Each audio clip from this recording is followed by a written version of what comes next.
মেধা ভাই, আমার ভাই ফাইভে বৃত্তি পাচ্ছে, আমার ভাই এইটে পাচ্ছে, আমার ভাই মেট্রিকে পাচ্ছে, ইন্টারে রংপুর। তাদের সঙ্গে যুক্ত হয়ে এবং তারা আবু সাইদ হত্যা মামলা তদন্তের দায়িত্ব পেল পিবিআই। প্রিয় দর্শক, অনুরোধ রইল ভিডিওটিতে একটি লাইক দিয়ে আমাদের ইউটিউব চ্যানেলটি সাবস্ক্রাইব করে দিবেন এবং ভিডিওটি সম্পর্কে আপনার মূল্যবান মতামত কমেন্টস করে জানাবেন।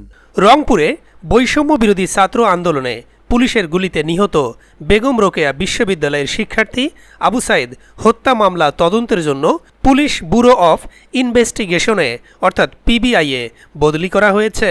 পুলিশ হেডকোয়ার্টারের নির্দেশে গতকাল সোমবার মামলাটি পিবিআইয়ে স্থানান্তর করা হয়েছে। রংপুর জেলা পিবিআইয়ের police super ABM Zakir Hossain বিষয়টি নিশ্চিত করেছেন। তিনি জানান, পুলিশ হেডকোয়ার্টারের নির্দেশে মামলাটি তাজহাট থানা থেকে পিবিআইয়ে স্থানান্তর করা হয়েছে। এখন এই হত্যা মামলা পিবিআই তদন্ত করবে। প্রসঙ্গত, কোটা সংস্কার আন্দোলনে গত 16 জুলাই আবু সাইদ বিশ্ববিদ্যালয় সংলগ্ন পার্ক মোড়ে পুলিশ, ছাত্রলীগ ও যুবলীগের সঙ্গে শিক্ষার্থীদের সংঘর্ষ হয়। এক পর্যায়ে পুলিশের গুলিতে নিহত হন আবু সাইদ। পরদিন 17 জুলাই তাকে পীরগঞ্জ উপজেলার মদনখালী ইউনিয়নের বাবনপুর গ্রামের বাড়িতে দাফন করা হয়। বৈষম্যবিরোধী আন্দোলনে বেগম রোকেয়া বিশ্ববিদ্যালয়ের সমন্বয়ক ছিলেন আবু সাইদ।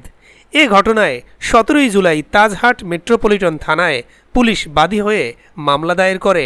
মামলার বাদী হয়েছেন তাজহাট মেট্রোপলিটন থানার উপপরিদর্শক ও বেগম রোকেয়া বিশ্ববিদ্যালয় পুলিশ ফাঁড়ির ইনচার্জ বিভূতিভূষণ রায়।